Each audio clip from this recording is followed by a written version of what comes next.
যখন মৃত্যু সজ্জায় অবস্থায় এমন সময় হযরতে আলকামারের চেহারাটা কুকুরের রূপ ধারণ করে নেয়, কুত্তার রূপ ধারণ করে নেয়।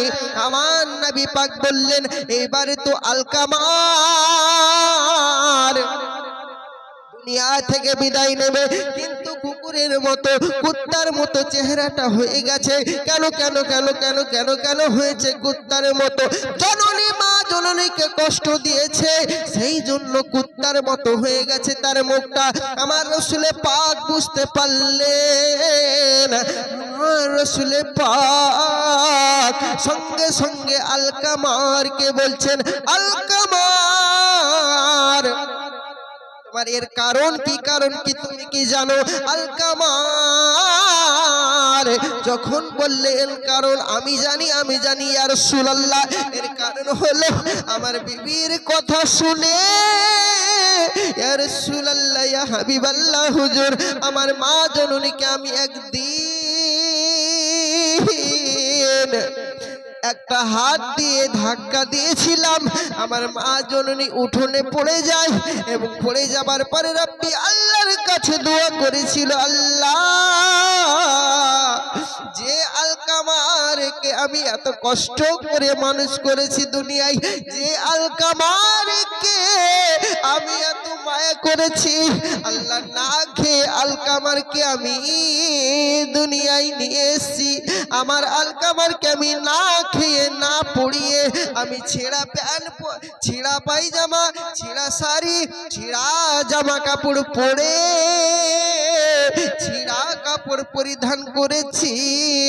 আমি মা জননী কোনোদিন শখ সাধ নেইনি, কিন্তু আমার ছেলে হযরতে আলকামারকে আমি কোনোদিন ছেঁড়া পড়তে দেইনি। আমি দুবেলা দুটো খেতে পাইনি, কিন্তু আমার ছেলে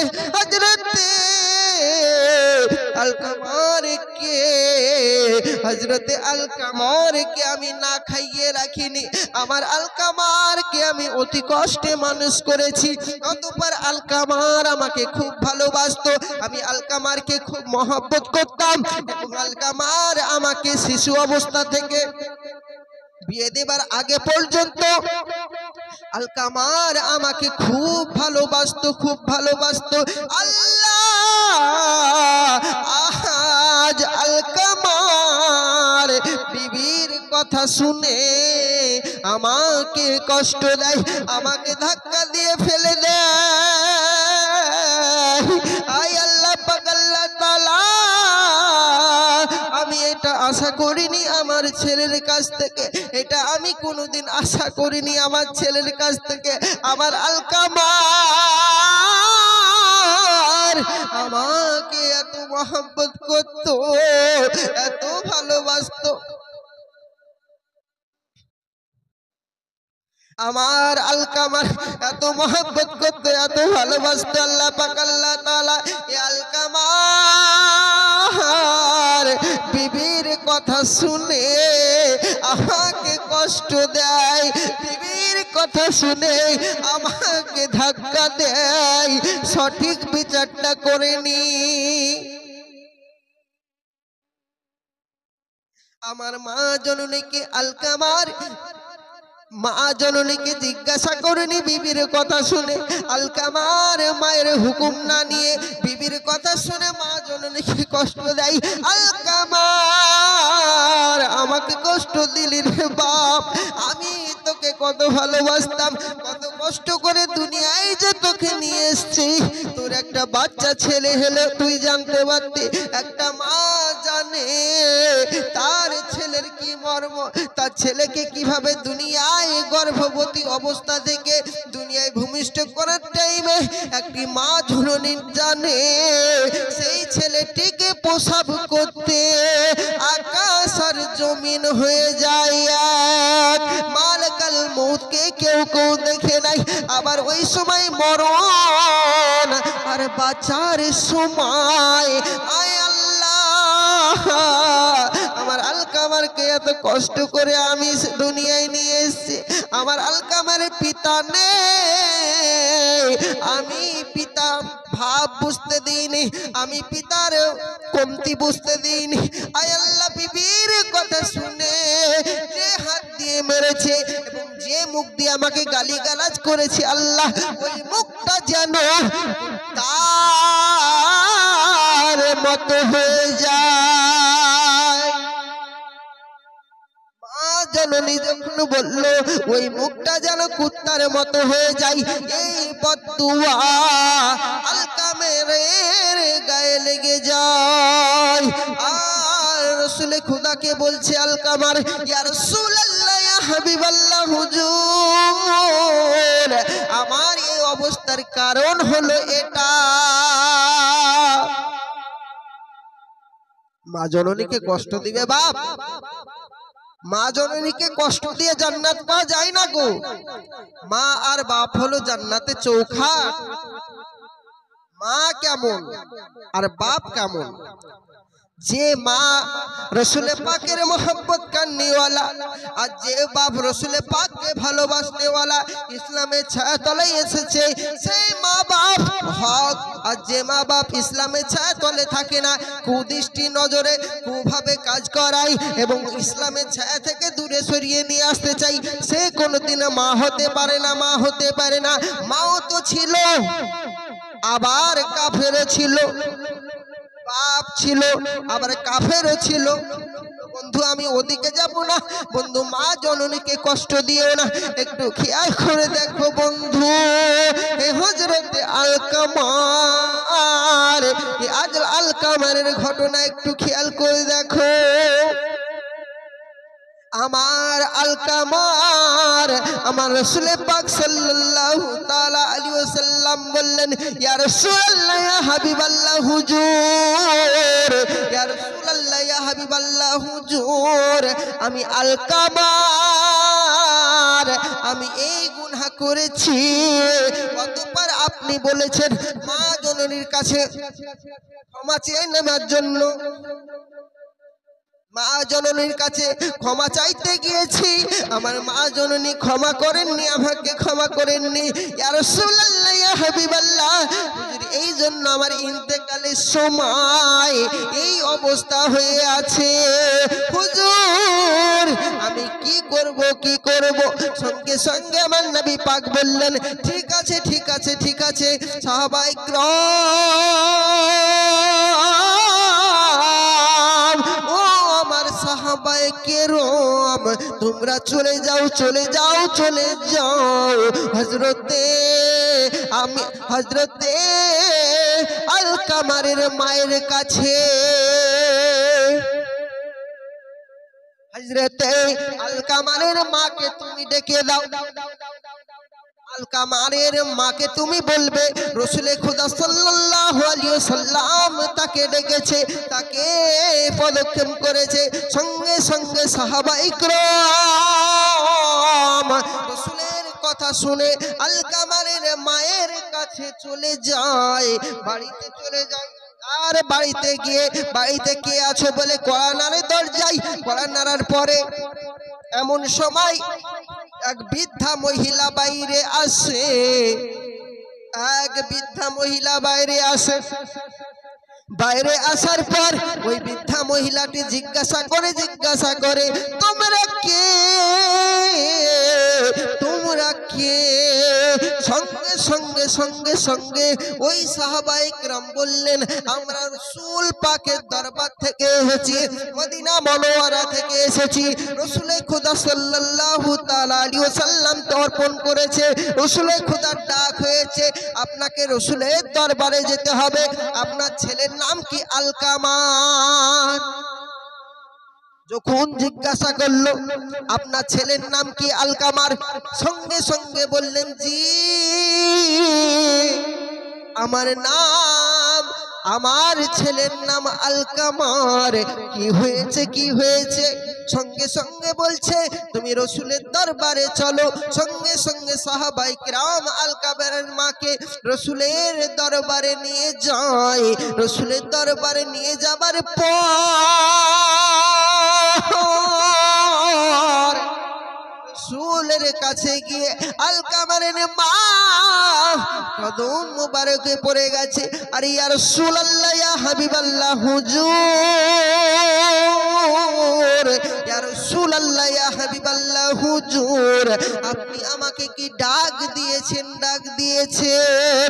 সঙ্গে সঙ্গে আমার রাসূল খোদা সাল্লাল্লাহু আলাইহি ওয়াসাল্লাম বললেন, হ্যাঁ মা, আমি তোমায় ডাক দিয়েছি, ডাক দিয়েছি।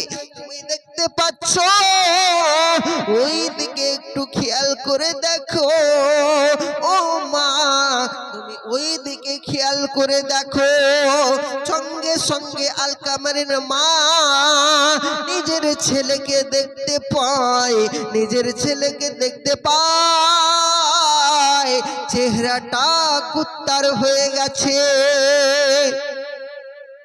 আরবিতে যাকে বলা হয় কালব, তো কুত্তার মতো হয়ে গেছে।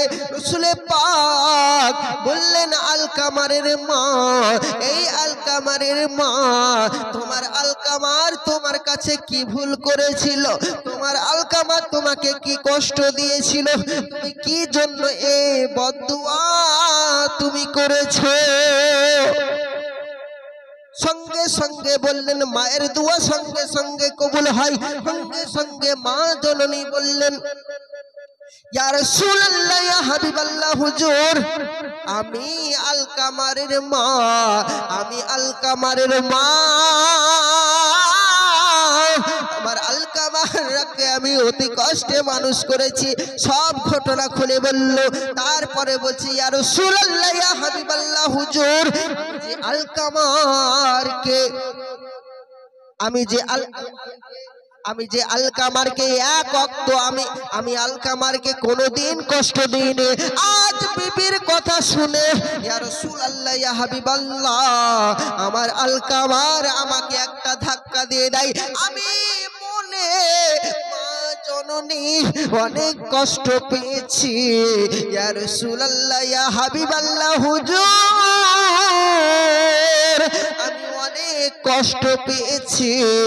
আমার আলকামার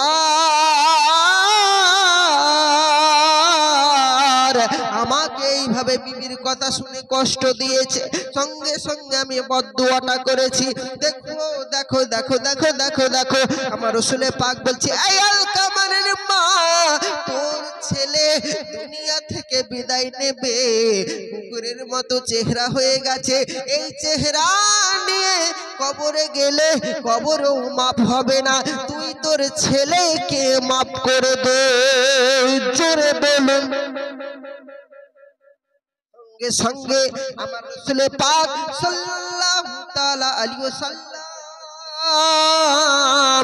আলকামারের মাকে বলে, তুই মাফ করে দে, তুই তোর ছেলেকে মাফ করে দে। আলকামারের মা তখন সঙ্গে সঙ্গে বলতে থাকে, ইয়া রাসূলুল্লাহ, ইয়া হাবিবাল্লাহ, হুজুর, আমি মাফ করব না। আমার যে দিলে ব্যথা লেগেছে আমি কিয়ামত পর্যন্ত ভুলতে পারবো না। আমি আলকামারের মা, আমি মাফ করতে পারবো না। সঙ্গে সঙ্গে আমার রাসূল খোদা সাল্লাল্লাহু আলাইহি ওয়াসাল্লাম বারবার আলকামারের মাকে বলে, আলকামারের মা, তুই তো ছেলেকে মাফ করে দে। দুনিয়া থেকে শেষ নিঃশ্বাসটা যেন ভালো সুরাতে নাই, কুকুরের সুরাতে যেন মৃত্যুবরণ না হয়। আমার উম্মত কুকুরের সুরাত নিয়ে দুনিয়া থেকে চলে যাবে, এটা কোনোদিন হয় না।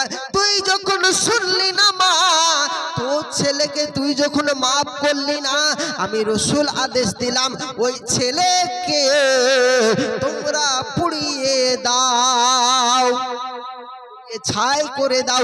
ছাই করে দেবার পর ওই ছাইগুলোকে দাফন করব। তবুও শেষ আমি তবুও কবরে আলকামারের এই কুত্তার চেহারা নিয়ে আমি যেতে দেব না, কেননা আলকামার আমার উম্মাত। জোরে বলুন। আরে যে নবী আপনার জন্য আমার জন্য এখনো মদিনা মনোয়ারাই কাঁদছে, এখনো মদিনা মনোয়ারাই কাঁদছে, তোমার নবী আমার নবী, ওই নবীর উপর মহব্বত রাখো, নবীর উপর খেয়াল রাখো, ওই নবীর সাথে মহব্বত রাখো। তো খেয়াল করে দেখুন বাবাজি আমার, এমন সময় রসুলে পাক আদেশ দিয়ে দেয় আলকামারের মা, ও আলকামারের মা, আলকামারের মা, আলকামারের মা, আমি তোর আলকামারকে পোড়াতে হুকুম দিয়ে দিলাম। আমার রাসূলে পাক যখন হুকুম দিয়ে দেয়, সাহাবায়ে কেরাম সঙ্গে সঙ্গে আলকামারকে ধরে পোড়াতে নিয়ে চলে যায়। এমন সময় আলকামারের মা দুই চোখের পানি ঝরঝর ঝরঝর ঝরঝর ঝরঝর করে পড়ে যায়। আর রাসূলে পাককে বলে, ইয়া রাসূলুল্লাহ, ইয়া হাবিবাল্লাহ, হুজুর, আমি আলকামারের মা, আমি আলকামারের মা, যাকে দুনিয়ায় এত কষ্ট করে অর্পণ করেছি, দুনিয়ায় জন্ম দিয়েছি, দুনিয়ায় অনেক মেহনত করে আমার ছেলেকে আমি বড় করেছি, আজ সেই ছেলে আমাকে কষ্ট দিয়েছে এবং আমার বদদুয়ার ফলে আমার আলকামার কুকুরের সুরাত নিয়ে দুনিয়া থেকে চলে যাবে, তারপর আপনি আবার পোড়াবেন বলছেন, এটা কোনোদিন আমি মা জননী হতে দেব না। মায়ের দিলে কত মহাব্বত দেখুন, মায়ের দিলে কত মহাব্বত দেখুন। রাসূলে পাককে বলছে, ইয়া রাসূলুল্লাহ, ইয়া হাবিবাল্লাহ, হুজুর, খবরদার আমার আলকামারকে পোড়াবেন না, আমার আলকামারকে পোড়াবেন না, ইয়া রাসূলুল্লাহ, ইয়া হাবিবাল্লাহ, হুজুর, আপনার সাদকাতে, আমার আল্লাহ পাকের রহমতে আমি আলকামারের মা, আমার আলকামারকে মাফ করে দিলাম। জোরে বলুন মা। দেখুন কোন মা, আরে কোন মা, যে ছেলে এত বড় কষ্ট দেবার পরও ছেলেকে মাফ করে দেয়, এ মা জননী। এই মা জননীকে তোমরা বাপজি কষ্ট দিচ্ছ, দিও না বাপজি, দিও না। মা জননী বড় মা জননী গো, যখন কবরে যাবে তখন তুমি বুঝতে পারবে মা জননী যখন দুনিয়া থেকে চলে যাবে। এই জন্য বলেছে, ওরে বেবি বাচ্চা কাঁদবে,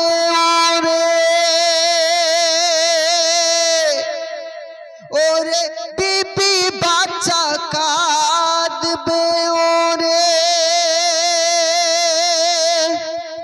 আমার মরার পরে,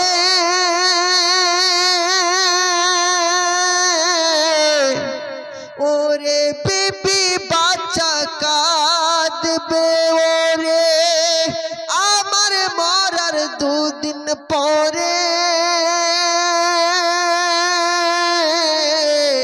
মোর মা জননী কাঁদবে, ওরে সারা জীবন ধরে, ওরে মোর মা জননী কাঁদবে, ওরে সারা জীবন ধরে। সবাই ভুলে যাবে কিন্তু, সবাই ভুলে যাবে কিন্তু, জননী ভুলবে না।